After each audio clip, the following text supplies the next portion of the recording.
Simon's Family Studio. Delighted to be with you this afternoon. I want to welcome and thank the media and the community for joining our news conference today. You'll all have an opportunity to ask questions following some of our opening comments. And we really want to extend our appreciation that each of you are on the line today. I know some people have asked about recording this session. That's fine. We're giving permission for that. We'll also be recording it, and we'll send that link around to everybody afterwards. I want to make note of the chief medical officers from around our community who are joining this program today. First, Elizabeth Long, who's the acting chief medical officer at Alega Medical Center. Raghu Adiga, the chief medical officer at Liberty Hospital. Larry Botts, the CMO at Advent Shawnee Mission. Peter Holt, who is the vice president for medical affairs in the central region of St. Luke's Health System. Mark Steele, the executive chief clinical officer for Truman Medical Centers and University Health. James Stewart, who is the chief medical officer North Kansas City Hospital. And my friend and colleague here at KU, our VP of Performance and Improvement, is David Wild. The public health directors today in the KC Metro released a call to action just a while back. I want you to know that they focused on several recommendations meant to enable our community to decrease the rate of infection while also continuing to keep our economy open.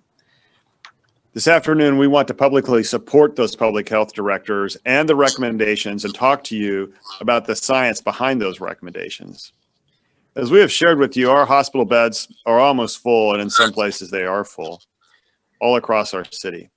Here at KU, we are deferring surgical cases so that we have the beds to accommodate all of our COVID-19 patients who are coming in, as well as our other routine patients who are coming into our hospital.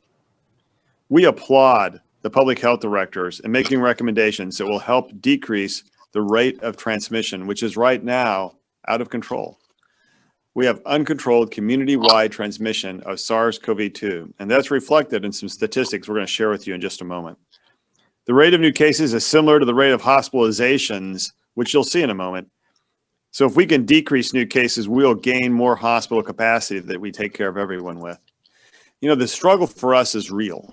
And what will happen if COVID continues to climb exponentially in our area is soon we'll look like New York in the spring or El Paso right now. We'll run out of hospital beds. And not only will we not be able to take care of COVID-19 patients, we won't be able to take care of those who have a heart attack or stroke or have trouble breathing. We're at a crisis point, and how we react and pivot in that crisis point will define how our region does with respect to this surge of COVID-19. And it's never been more important than it is right now. As the weather gets colder and people move indoors, the chance of transmission grows. And the real struggle for us, and it is a struggle, is that everybody has a solid case of cows right now, COVID weariness syndrome. And we have it because we've been fighting this for a long time. But the good news is there is a light at the other end of the tunnel. So as we consider and try to implement these new ideas about restricting how we move about and how we conduct ourselves in public, remember, we do it with purpose. We do it not only to take care of each other and to take care of our community and to make sure our hospitals are open to take care of you. We do it because there is real hope. For months, we've heard about vaccination develop or new drug therapy. Today, here at KU, we received our first shipment of monoclonal antibodies, and we're going to start giving them to patients who are diagnosed with COVID-19, who are not in the hospital, and essentially who are over 65, have a BMI of over 35, or may have significant chronic conditions like transplant. That's a major step to controlling this disease, because at least in the research data, monoclonal antibody therapy has decreased hospitalizations by 60 to 75%. That is a game changer. The second thing announced this week was Pfizer's vaccine for COVID-19. That too can be a game changer. And on the heels of that will be the one from Moderna, and then AstraZeneca, and then the one after that. These things are starting to be real, just as monoclonal antibody therapy is now real. But the battle against COVID will not wait for those things to arrive. The crisis is at our doorstep, and how we respond to it will define our trajectory and how we're able to take care of the patients and the people in our community. I want to turn first to David Wild. David is going to talk a little bit about the numbers that we're seeing in Kansas City and how the exponential rise in the caseload in Kansas City matches the rise in hospitalizations. Then we're going to turn to our CMOs and we're going to make comment on each of the 6 major points raised by the public health officers. David? This is Chris Perryman. I don't know if you just couldn't see me, but I'm the CMO for St. Luke's, and I'm on the call too. I didn't see you, Chris. Thank you for joining. CMO from St. Luke's. Thank you, sir. Sorry about that. I would never intentionally do that to you. Okay, David, can you hear me? I can. Can you hear me well? We can. We got your first slide up. Perfect. Great. So the message I think that we've been sharing widely across the metro is that this slide you see, or the slide that was there first, was showing you cases across, new cases per day on average, 7-day rolling average being the red line across the metro. This is the slide or the image that you can all see in the star on a daily basis. It's not new. We all can appreciate the near vertical rise of cases really since the 27th of October. And the real important part of this is as this slide transitions to the next slide, you will see that the average here, the line that is plotted here, the number of hospitalized patients in a group of 6 hospitals across the metro, the shape of that curve looks nearly exactly the same. It might be delayed by a week or so, but it's exactly the same. So the continued increase in cases concerns us because it has always been shown to increase the number of patients in our hospitals. The following slide shows a snapshot from November 8th, just a single point, a day in time, that shows from about 12 hospitals from 8 health systems in town that are regularly sharing data on a daily basis. And there are a number of others participating in this conversation, but this is pretty much the majority of the hospital systems minus Prime and HCA. And again, they've been communicating with us and their pictures are very similar, just not able to share data on a daily basis. But this snapshot shows us that most of the hospital patients that are in hospital beds across the metro are non-COVID, the blue part of this pie. There are, though, a growing number of COVID positive patients taking up beds, the yellow slice. But more importantly, a small percentage of the beds in our region on the 8th were open and available for more patients who needed care. And that number was about 95 total in these 12 hospitals. The next slide shows you just a little bit of what this looks like on a rolling basis. And this slide requires some orientation, I realize. What you're looking at here is the daily picture. So the daily snapshot that I just showed for the 8th, but plotted over time. And so here, the gray section of this slide, the gray line at the top, for example, shows that for non-ICU beds, we have a little over 2,000 physical beds available in these 12 hospitals. The purple section is the number of those beds that could be staffed that shift. And you'll see that the number of those beds that can be staffed on a specific shift has gotten slightly higher as the week has gone on for a number of reasons, changing how we staff, using agency staff. And then the green portion of the slide shows the percentage and number of those beds that were available and staffable, so free, not having a patient in them on this given day. And you'll see that there are actually some days where we were negative. Cumulatively, there were more patients in the hospitals than there were beds available. And that's really driven by the fact that 3 or so systems have been holding patients in recovery rooms, in the perioperative space, or in emergency departments to be able to make sure we can care for everyone. But that's not an not a process that can be sustained over the long run. The red line at the bottom is simply the number of COVID positive patients that were in these hospitals on a given day. You can see it climbing as the week went on. The next slide shows the same sort of picture, but looks at ICU beds. And you'll notice that there are fewer physical ICU beds across the metro, that we have the same sort of picture of most of them being staffed, but some that cannot be staffed. And you'll see that some of them are free, maybe about the same proportion or percentage, but still a number that is concerning as we look across the week. So Steve, I'll let you and the group take it from there. Is go through each of our chief medical officers and ask them about one of the mandates. And we'll just start right at the top. I'm going to start with Raghu Adiga. First of all, Raghu, how many patients are in Liberty right now with COVID-19?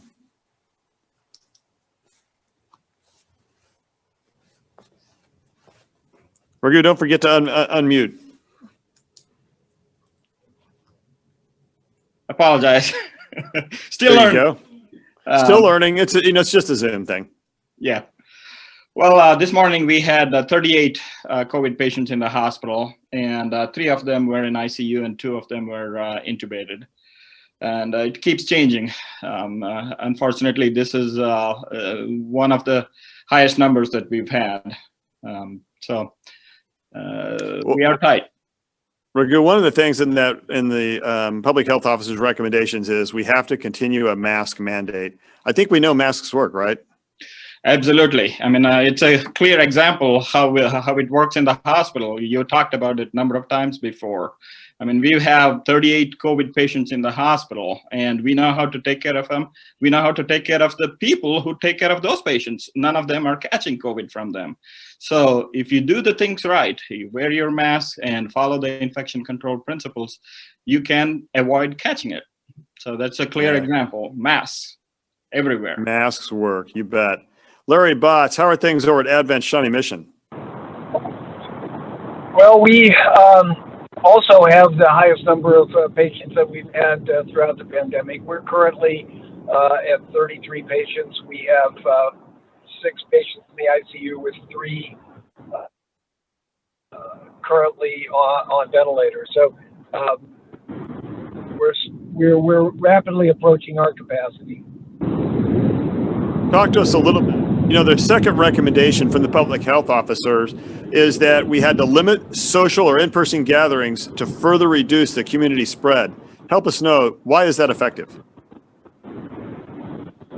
Well, the most effective thing to do is obviously be able to socially distance and with masks. And when you are gathering with a larger group, particularly as the weather gets colder and we're moving indoors, those 2 things become more and more difficult. Masking to protect each other, and then social distancing to make sure that we are not passing that virus from one person to another. Those are the situations that are most likely to cause spread of the virus rather quickly. Staffing over at Advent Shawnee Mission these days?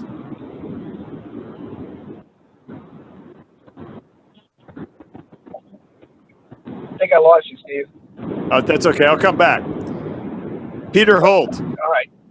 How are the numbers at St. Luke's Health System? Either you or Chris. Yes, Steve, I'll give you the St. Luke's Plaza numbers, and I'll defer to Chris to give you the system numbers if he has them. We were at a 52 on the plaza this morning, and we had 20 people in our intensive care unit. Chris, I think, may have the numbers of the system. I would be remembering off the top of my head if he doesn't. But Chris, do you have the numbers for the system?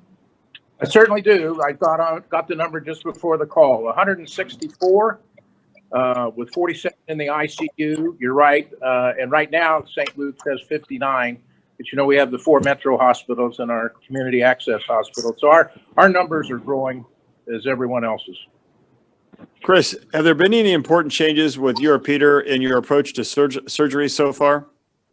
Well, you know, yes, the answer is we have a daily program where we look at how the census is, the capacity of beds, COVID beds, non-COVID beds, how we're going to deal with surgeries. We're not doing as many elective surgeries, and Peter can address how we do the majority of our surgery at St. Luke's Hospital. But yes, we look at the surgery schedule, we talk to the surgeons, we look at the cases, and we tried to make a decision based on what's best for the patient. But there's no question if people aren't going to do the fundamentals of infection prevention, it's going to impact people getting the surgery they need. And how's the staffing at St. Luke's right now? Well, right now we're okay, but that's one of the worries, because if you get a nurse or an employee who gets exposed, they're out of work. And then that cuts down the ability to staff the units and cover them like you want to. Larry Botts, I'm back to you now. Larry, how's the staffing holding up at Advent Shawnee Mission so far?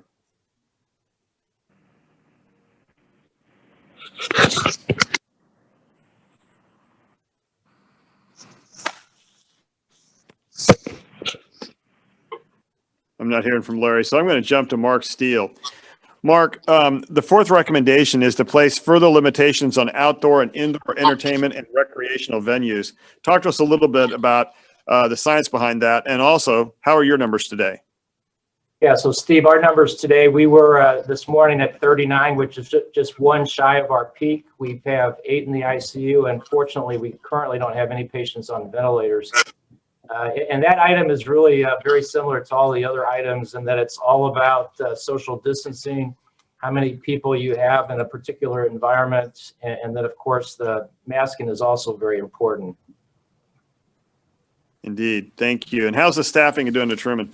We actually, it's up and down, but it's a struggle sometimes every day. And we particularly are having challenges with staffing in our ICU, but also intermittently in other areas. And so that's a big concern for us. Yep. Same here. Okay. So I'm going to turn now to James Stewart, who's the Chief Medical Officer at North Kansas City. Let us know your numbers. Currently, we got 61 active patients, 16 are in the ICU, and 7 are on ventilators, which is near our peak.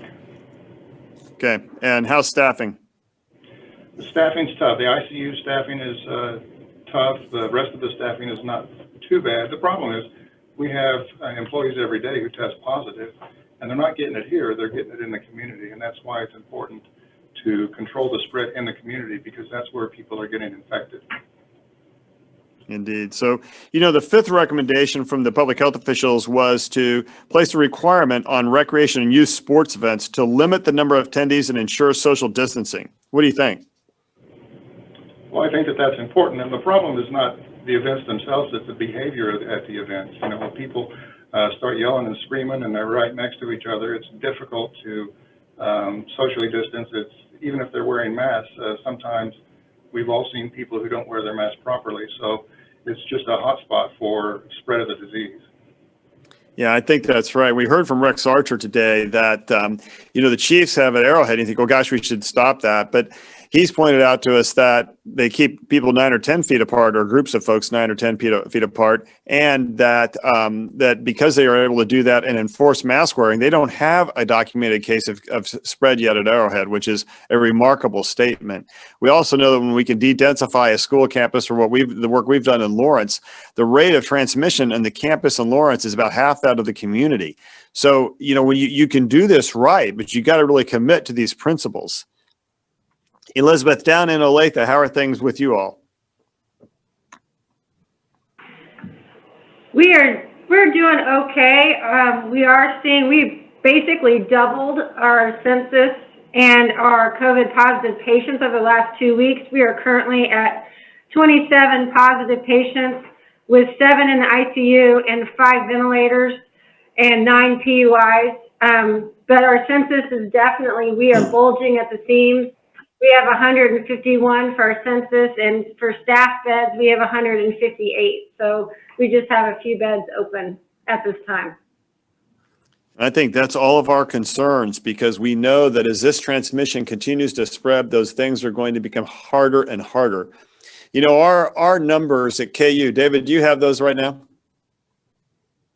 We had been at noon, the last I saw, we were back up at 70 acute positives, and we were 104 total, meaning that there were 34 patients who were here for COVID disease, but were no longer on isolation. So that's 104 patients that were taking beds today that would not have been taking beds if it weren't for COVID. So, and I think we still have some staffing concerns. We've been lucky to find ways to staff more beds than we physically have, but that doesn't mean it's not been without challenges and that we're not concerned about it. So if we're full and everybody's almost full, then here's our dilemma, right? When you looked at that graph that David showed you a little while ago, it showed that Kansas City is now to 1,000 or 1,200 for its rolling 7-day average. But today's hospital census reflects conditions about 7 to 10 days ago, which is when we were in the 300 to 600 range, and we're twice that now. So if we take this total COVID census and we double it, we got no beds. And in addition, it means that patients who are having a heart attack or stroke or something else are going to have a hard time finding a bed. That's the place Kansas City finds itself. And that's why, as a group of chief medical officers, we fully support the recommendations of our public health officials and stand with them in recommending this to our community to keep each other safe. Because we have to do that, or we're going to have a real crisis on our hands. So with those thoughts, let's see if there are questions from reporters. Steve, this is Abby Peter. Dodge from KCTV5. This is Hey, Abby, let me get back to Peter Holt, who I think he was a CMO over at St. Luke's or the whatever that right turn of phrase is there, Peter. Sorry, the vice president for medical affairs. What was your question or statement? Steve, I thought it might be pertinent to point out that the things that we were concerned about back in March and April, when we were seeing the start of the pandemic, was really not related to capacities in the hospital, although we were worried about what could happen to capacity. As you all will recall, our worries were about would we have enough PPE or personal protective equipment, and would our supply lines allow us to have enough hand sanitizer and supplies in the operating rooms. The problems now, of course, are we've gotten all of those problems resolved. We have plenty of PPE, we have plenty of supplies. What we no longer have, because of the community spread, is the capacity in the hospitals to manage these patients. Well, I think that's right, Peter, and thank you for pointing that out. That is something we have talked about on our program and others with our CMOs, is that really it was a PPE question and trying to rework our flows, and we were afraid of this huge surge that never really came, but it gave us the chance to build up PPE supplies. Today, we have the supplies. What we don't have is enough beds because the surge is real. Let's return to TV5 now. I think you had a question. Yeah, this is Abby Dodge from KCTV5. We know this incubation period with COVID-19 is about 2 weeks. If we look back on the calendar 2 weeks ago, that was Halloween. I mean, does that have any sort of connection to what we're seeing right now? I think that's a great question, Abby. Thank you for asking that, because absolutely. We think that when people go inside or they have events when they party, then that is going to spread the virus. We know that homes are one of the places where people are spreading because they're having parties inside as the weather is turning colder. We are frightened about what's going to happen with Thanksgiving and Christmas unless that behavior changes. Raghu Adiga is the Chief Medical Officer at Liberty. Raghu, you're an infectious disease doctor. What do you think about the effect of Halloween?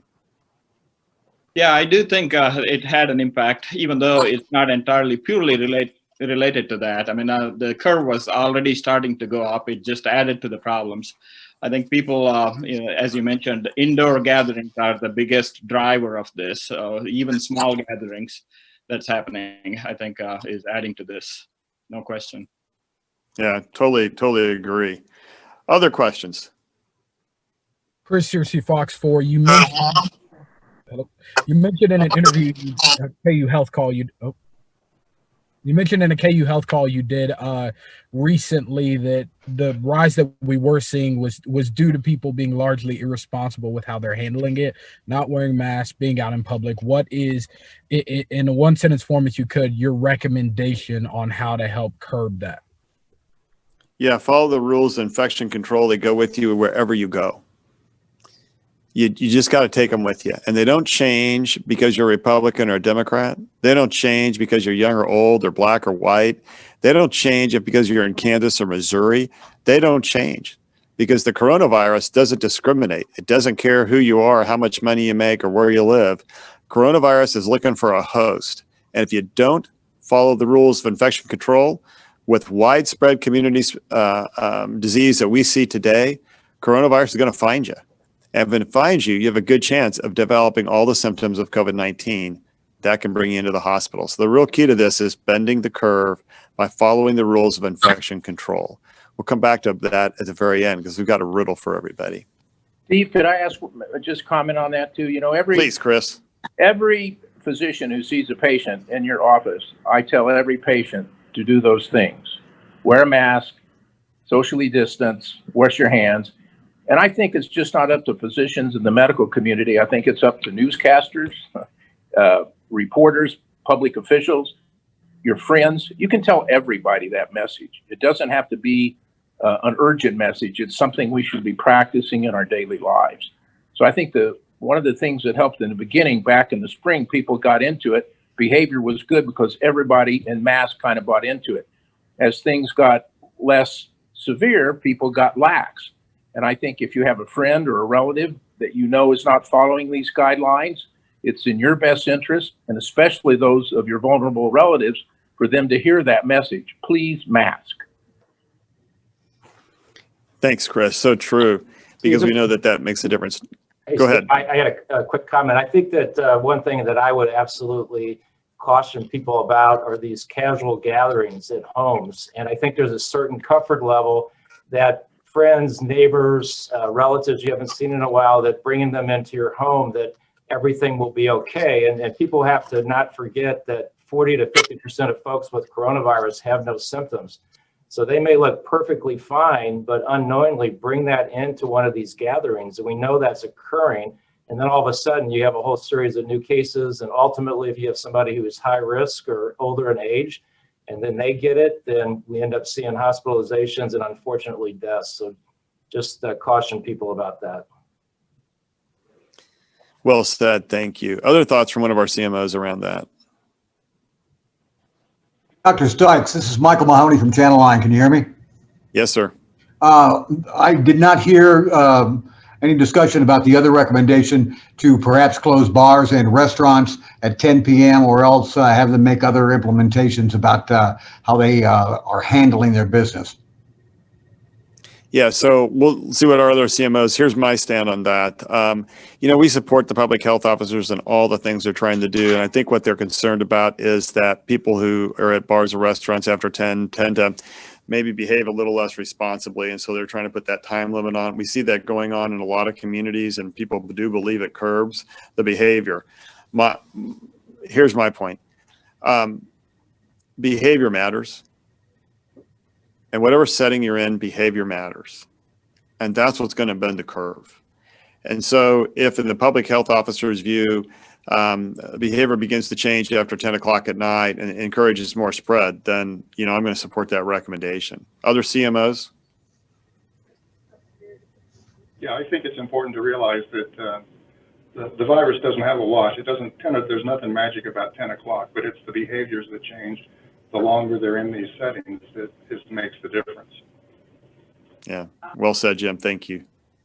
Raghu, any thoughts you And want to I add would to that? completely echo. Elizabeth.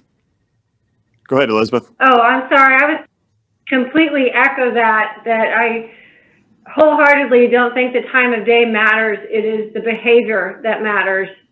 As far as 10 o'clock, you're not safer at 9:55 than you are at 10:05.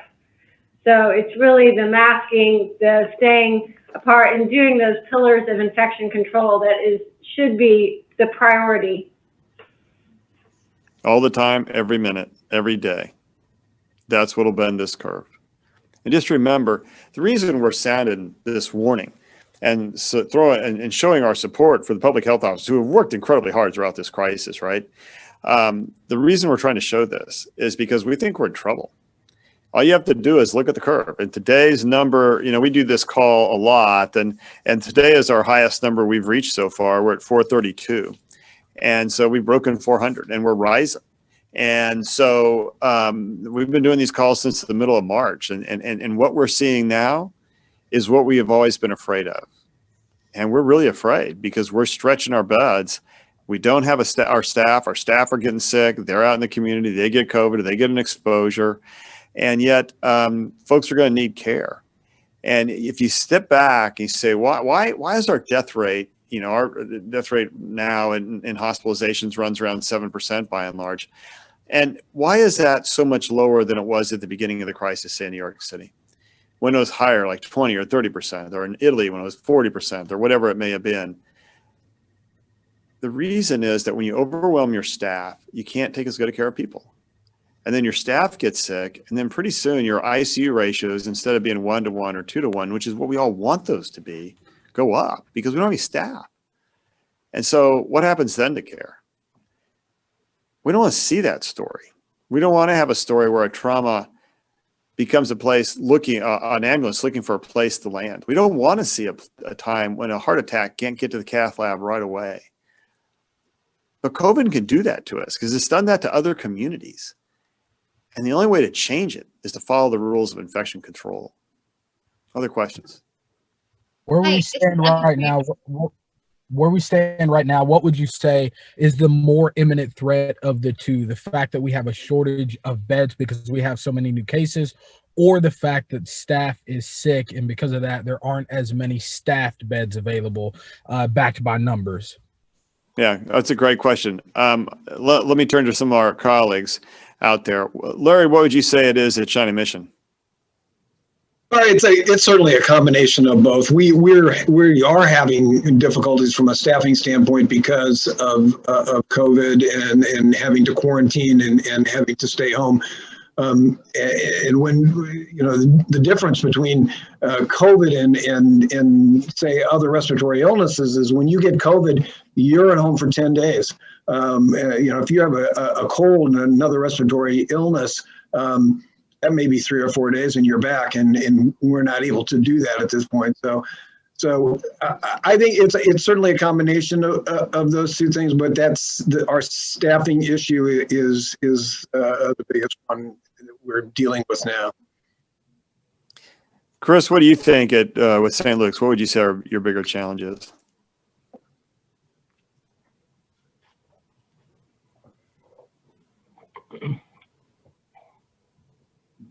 Don't forget to hit your unmute button, Chris. Yeah, well, I agree with what everybody's saying, and it's a day-to-day thing and a week-by-week thing, beds and staff. But I think the thing we're challenged right now with mainly is making sure that we have the capacity to bed with beds to meet the need. I mean, like I said, we've got 164 COVID positive patients, and I think it's something that it's a dual threat at every institution. But I remind everybody again, the key thing is to decrease that demand for the hospital beds by doing the infection prevention thing so people don't wind up in the hospital. You know, I saw the dean from University of Texas, El Paso was on a town hall with the university here yesterday. And he talked about the 4 mobile morgue units they brought into El Paso. And he talked about the multiple tents they brought in, trying to bring staff in from all over the country to help take care of patients. That's a story of being overwhelmed. And the way you don't do that is you have to follow the rules of infection prevention and control. So next question. Emma James with 41 Action News. Do you have any detail about age groups and which age group right now we're seeing as having the most cases? You bet. Let's check and see what others are experiencing. Raghu, what's it like up in Liberty? The last time I looked at it, this is about a couple of weeks ago, our majority of the population was above 50. So you can look at 50 to 65 and above 65. So at that time we had about, I think, 30% above 65, and above 50 was well over 60 to 70%. So we had a small number less than 50 age. So the population, I think about 30% of our population came from long-term care facilities, and vast majority of them are elderly. And from the community, they tend to be a lot younger with medical problems, especially obesity and diabetes and other medical problems. They tend to be a lot younger. So I can't give you the exact number right now, but that's how it's been at Liberty. David Wild, here at KU, we saw an older population early on, and then our age definitely dipped. Talk to us a little bit about some of those statistics. Sure, Steve. So early on in the pandemic, the patients that we saw being admitted to the hospital were, at least in the months of March and April, averaged above 64, 65 years of age. Over the rest of the pandemic, that number has decreased. So we are now averaging around 54 or 55 years of age for the totality of the patients admitted to the hospital. That doesn't mean that we haven't seen young patients or older patients. So our youngest patient has been less than a year old. And we've had 98 or 99 years old that I know of in the hospital, and everything in between. We've had 9-year-olds in the ICU. We've had high school athletes who had significant complications like heart failure. The big picture, I think, though, is if the question is related to where are we seeing spread, we are seeing transmission in the community based on the numbers that the state and local counties submit. That is really every age range. There is no one age group, maybe with the exception of 20 to 30-year-olds, that is transmitting or becoming infected at a higher rate than any other. Yeah, Steve, this is Peter. Pete, please, Peter. Yeah, I would want to point out something I think is extremely germane to this conversation, and that is that we at St. Luke's have seen the same trend that you have at KU, with initially starting with an older population, and our population has gotten younger. But the point that I think is really pertinent to that is if you look at where the most restricted regulations are in the community right now, it's in nursing homes and retirement communities where older people live, because they have recognized the significant risk that you have. So while we have become slightly more liberal in terms of things like visitation, where we're now allowing visitors at the hospital, they're still not allowing visitors in most long-term care, if not all long-term care facilities and retirement communities. So they have really maintained the principles of infection control to a much more, a greater extreme than we have in the community. And that probably accounts for why we're seeing a younger population. And again, points to this issue of we know it will work if we do it. Yeah, that's a great point. Thank you. Mark Steele, anything else you want to add to that? No, I mean, we've seen very similar things here at Truman. Our average age now is running kind of in the low 50s. But clearly, I mean, the majority of our patients are 50 or older who are in the hospital. Next question from our media colleagues.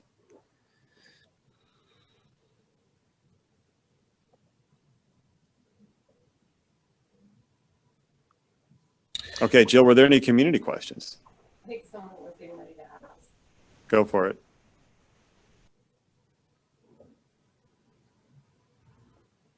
I do have a follow-up on the demographics. We do have a community question asking, are all these people have comorbidities?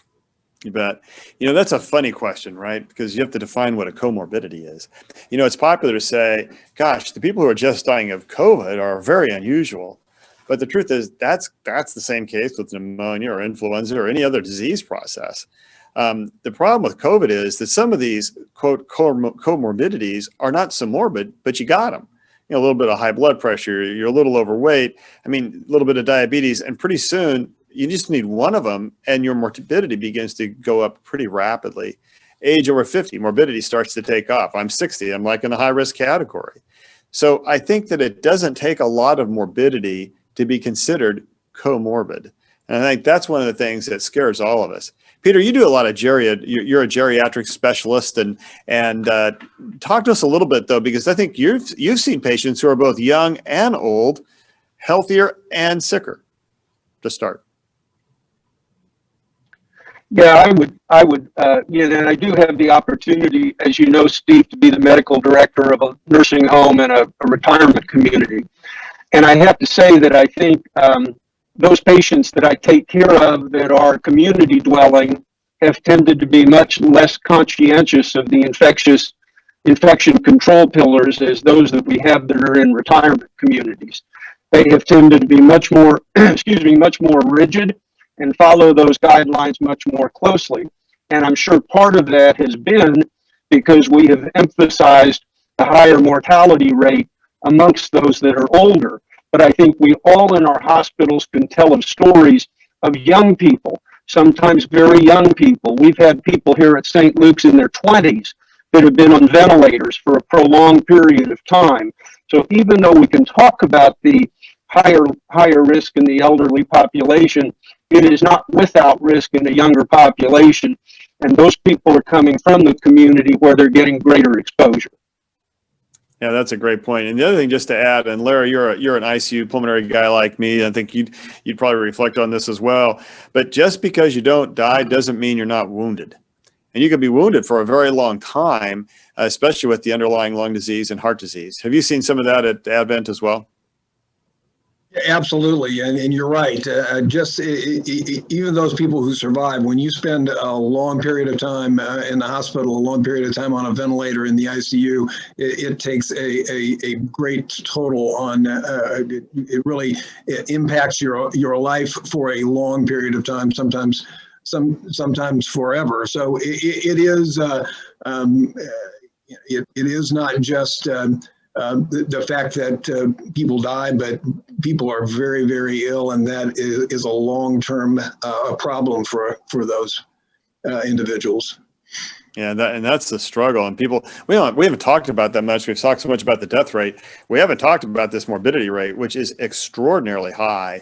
And people still want to make this to be influenza, and it's like, you got to be kidding me. We have never had a public health crisis around influenza that even becomes close to this. We've never had to have, as they do in El Paso, portable morgue trucks come down because of influenza. I mean, this is not since the 1918 pandemic. Let me qualify it like that, but certainly nothing in recent memory. Jill, other questions? Yeah, we do. We have quite a few, and some of them I think are germane. One of the questions from M is, are the rural communities with reduced space, are they what is causing the urban crush? Oh, that's a great question. Is this coming because of rural space? And what we can say is, at least at KU, 70% of our patients are from the metropolitan area, not from a rural community. 30% come from outside our area. And yes, the rural areas do have a significant crush, but don't try to persuade yourself that that's the only reason we're in trouble. It is completely untrue. We're in trouble because we're in trouble locally, we're in trouble regionally, we're in trouble throughout the Midwestern part of the United States, because the whole Midwest is considered a significant hotspot. And I think that it would be unfair to characterize this as a rural-only disease. We are all in this together. Elizabeth, you at Olathe, you guys kind of border both rural and urban, and in your setting, are you seeing people from both inside Olathe and outside? We are really seeing more people just from our own catchment area. We haven't had a lot of transfers in from the rural area, maybe about 5% for us. And Raghu, how about up in Liberty? Yeah, as you mentioned, I think even at Liberty, we have a combination of both. We see anywhere from 25 to 30% of our patients coming from rural areas up north. Part of the problem also is because most of the hospitals up north there are much smaller, and so they do not have all the capabilities to provide care. So that's one of the reasons why we get transferred here, critical care beds or specialty consultations or specialty drugs being available. So some of those reasons we do see those patients, but you're exactly right. The problem is not rural or urban, it's everywhere. And Jim Stewart, I'm guessing the same thing is going to be holding true at North Kansas City. Yeah, absolutely.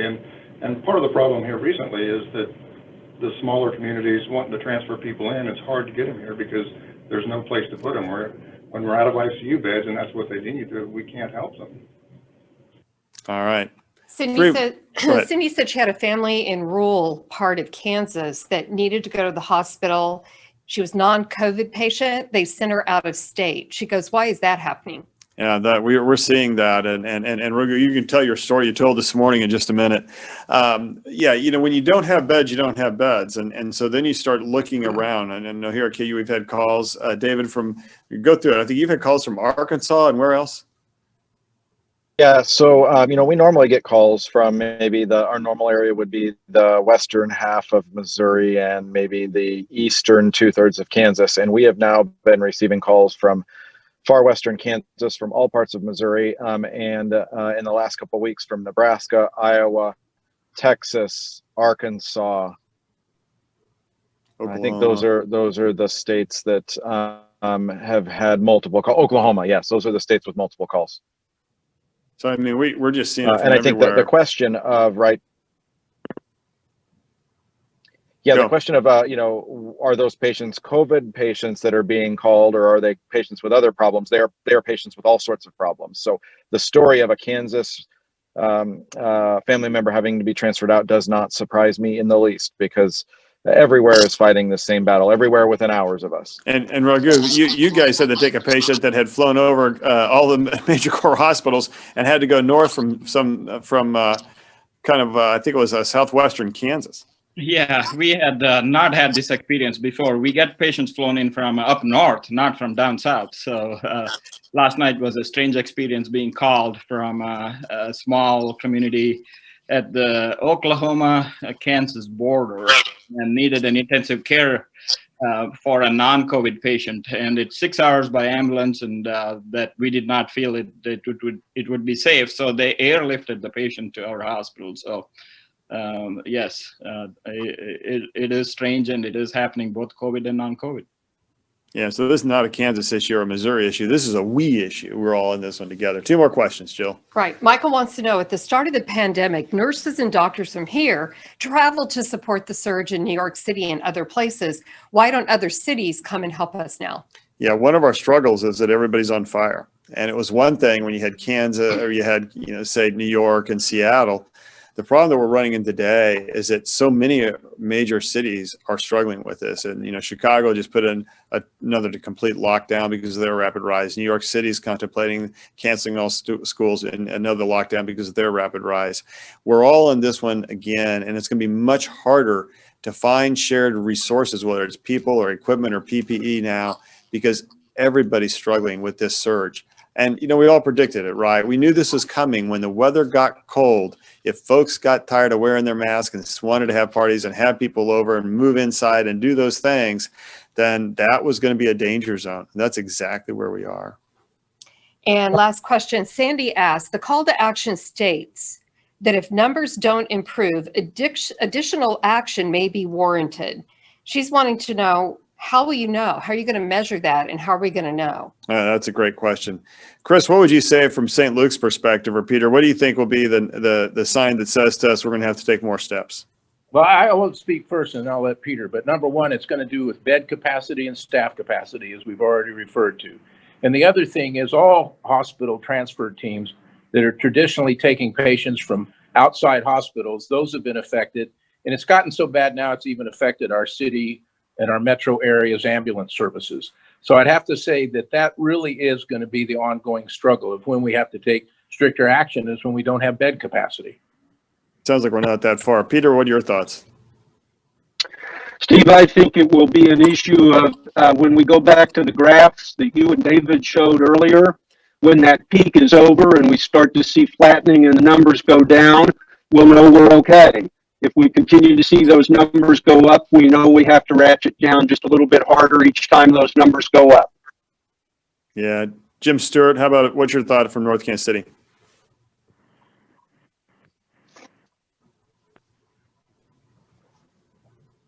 There we go. He may be muted. There he is. Jim. There we go. No, I think that it's just like everybody else has said, that it's a bed capacity and a staffing capacity, and we are able to do that now, but if it gets much worse, we just don't know.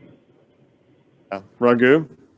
Yeah, if you're asking me what could be worse than this, what could be worse than this is asking our nurses to do a lot more than what they're already doing. You're asking them to, take care of a lot more patients than they can possibly do. That's worse.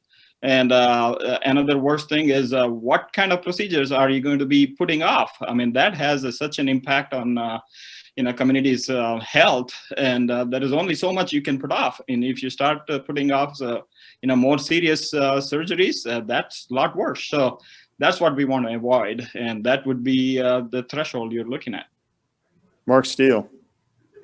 Yeah, not much to add, although just to extend on that thought is that not only significantly reducing our surgeries, but also once again, a lot of our medical visits and whatnot, because our only off-ramp in terms of staffing is pulling in whatever nursing resources we have from those outpatient areas, from our ORs, or from all the nurses who are not currently doing clinical work. But after you exhaust that and spaces to put people, you've got nowhere to go.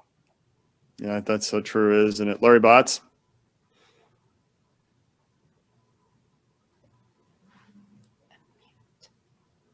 Don't forget to unmute, Larry. Yes, I'm here now. Sorry. Yes, I don't have a whole lot more to add. I think everybody's covered it very well. I mean, we only have so many levers to pull to be able to increase our capacity, and we just have to do that a step at a time. Yeah, I think that's right. Elizabeth, Olathe? I too don't have a whole lot to add, although I've been thoroughly impressed with the cohesiveness of the medical community throughout this entire epidemic and pandemic. And I think that we have tried to address the issues as a community, and that continues to work very well for us. I think you're right. David Wild. Yeah, so for a guy who's all about the numbers and the data, I think we've hit on it. The things that will tell us that we need to do more or that it's okay to do less will be the same things that we're sharing with you today. How are we doing on hospital capacity? How is the rate of community spread changing in our area? Are we able to staff with healthcare workers the resources, the physical resources, meaning whatever beds and clinics and hospitals and emergency departments we have, whether they be those that we have right now or whether they're some sort of field hospital or tent option, if those things need to be on the table. And I think that we'll have a good sense. I mean, we'll know. Look around you as to how many people now know someone who's positive or sick right now, and how many people are hearing that staffing in whatever their industry is becomes a problem as more people are quarantined or ill. Thank you, David. You know, to all of our listeners right now, thank you for joining us. I said I would end with a riddle, and here's my riddle. Name the most dangerous spot for COVID in every city in the United States, which is also the safest spot for COVID in every city in the United States. Where is that place? Your home. The answer is it's right here at your hospital. The COVID wards inside our hospitals have by far the greatest congregation of COVID positive patients of anywhere, right? That's a really big spot. It's a really hot spot. How much disease spread do we see inside hospitals from patients to staff? And the answer is almost zero. And why is that? Because our staff are great and they do a great job following the rules of infection control. The rules bend the curve to almost zero every moment of every day inside the greatest hot zones in every part of the United States. We can do this because we do this. The other choice is to let exponential growth go wild, to try and go out there and grab herd immunity. And that's just going to hurt people because we're already experiencing it. We're already having to delay surgeries. We're already having to overwhelm our staff. And I tell you, our nurses, they are a resilient, terrific group. When they get tired, it's going to be tough. We have to bend this curve. We can bend this curve, and we know how to bend the curve.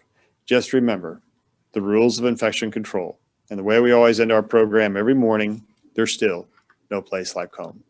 Thank you all for being with us today. Thank you.